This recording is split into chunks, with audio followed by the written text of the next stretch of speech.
All right. So Canada and Greece, the last Olympic basketball game of the day. Canada was able to hold on and win this game 80, was it 86 to 79?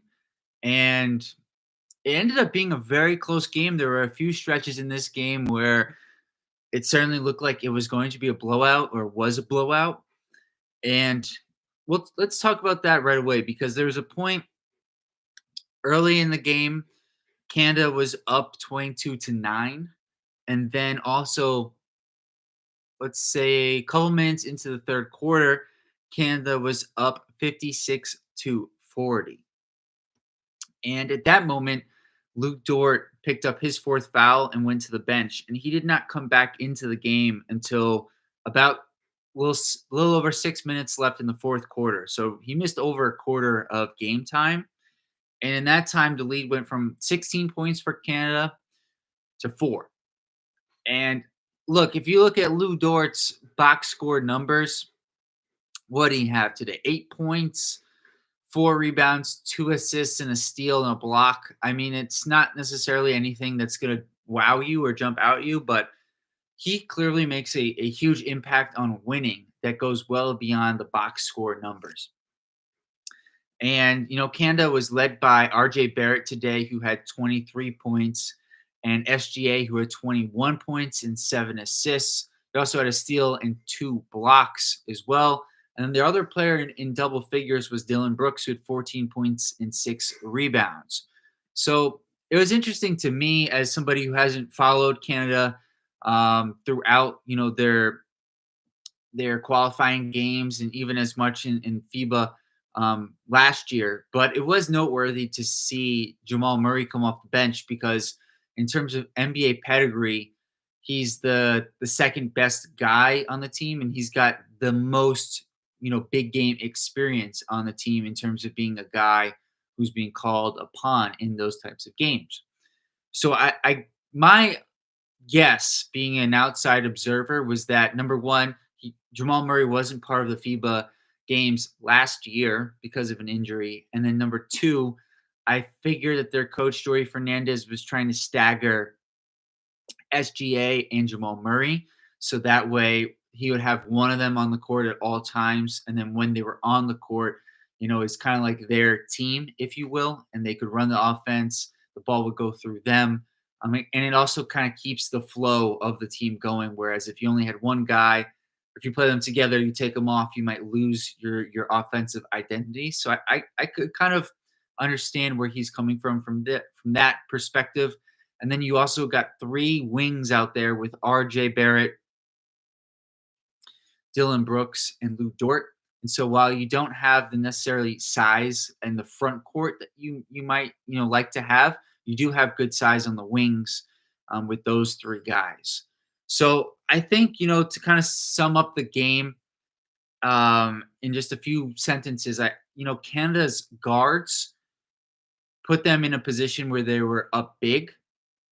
Their lack of bigs cost them and made this, turn into a closer game along with Lou Dort coming off the floor because Giannis could just do almost anything he wanted to. Although as the game went on, Greece kind of got a little bit stagnant, and you could see that when he wouldn't get the ball in places where he was more comfortable and confident, that really hurt the Greece offense. But he still finished with what he finished with today, like 34 points. I mean, he had 34 points on 11 of 17 shooting, 12 of 15 from the free throw line. So I know there were moments where I'm saying like he couldn't quite get to his spots, but pretty much could do whatever he wanted to. And so the bigs kind of made this game, their lack of bigs, I should say, made this become a closer game. But then Canada's guards enabled them to close out the game. In particular, SGA had a clutch bucket late when they were only up by 4 to really kind of seal the deal in the last minute. I thought for Greece, obviously Giannis was great. I thought Kostas Papanikolaou was also really good in this game. And if they could have just had one more guy join them, this would have turned into maybe a Greece win instead of a close loss for them. Papa Nicola had 17 points. He had 4 rebounds, 3 assists, 2 steals, 2 blocks. And it felt like he just had a lot of winning plays as well. They just didn't get enough from Thomas Walkup and Nick Kalathis. Really, anyone. Vasilis Toliopoulos and Laren Zakis didn't give them enough off the bench. Papagiannis, not enough from the center position. If they just would have had a third guy really step up, this would have been a different game.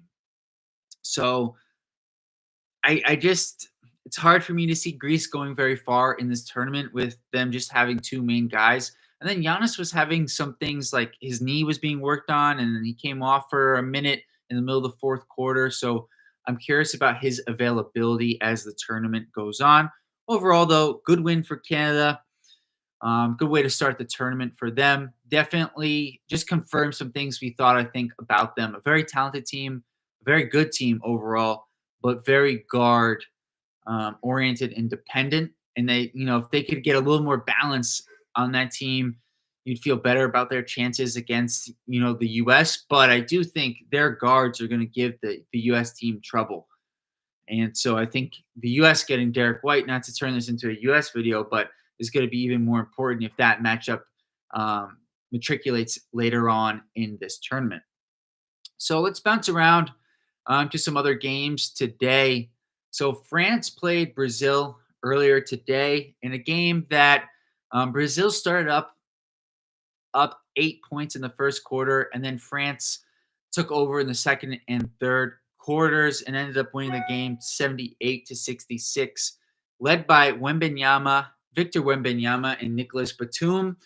Wembanyama had 19 points, 9 rebounds, 4 steals, and 3 blocks in this one. He was just fantastic. He played 31 minutes. And Batum had 19 points, 5 rebounds, 2 assists, and 2 steals. So those two guys were the only guys in their starting lineup, interestingly enough, who played over 30 minutes or even over 25 minutes. Rudy Gobert was in foul trouble in this game. He had 4 fouls overall. Frankie Smokes, let's just say, he had a good game off the bench for them, 9 points, 3 assists. And for Brazil, good performances from guys that, we might know from the NBA level. I would say Cristiano Felicio, 14.6 boards. Not much from Bruno Caboclo. He did have 4 steals, though, in the game. I think France is well positioned now to move on in their group.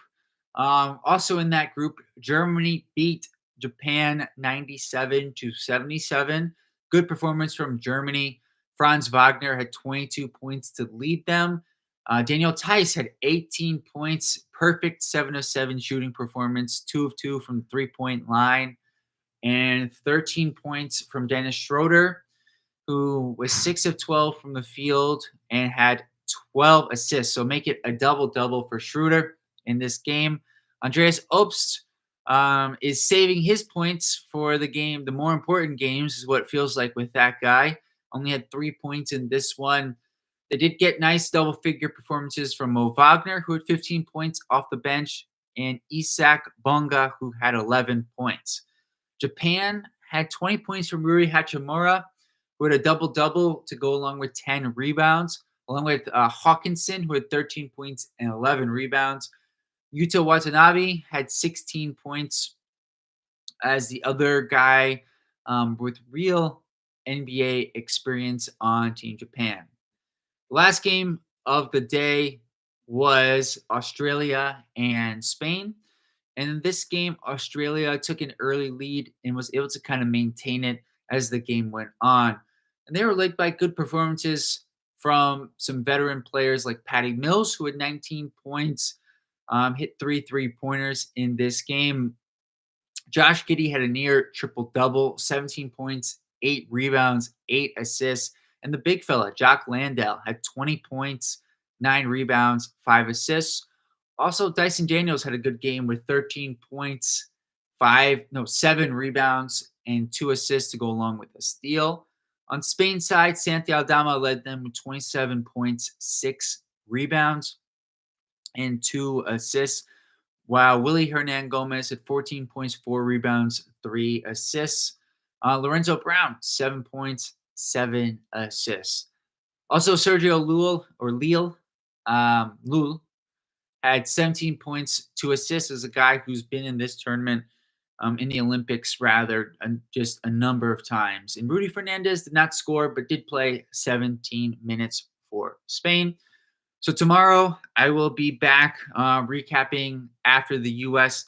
takes on Serbia, which I anticipate to be a very closely contested affair. I think it's going to be much more of a game than the exhibition game was. So stay tuned for that tomorrow. After that one should be around 1:15 to 1:30 Eastern time. So see you guys then. Peace.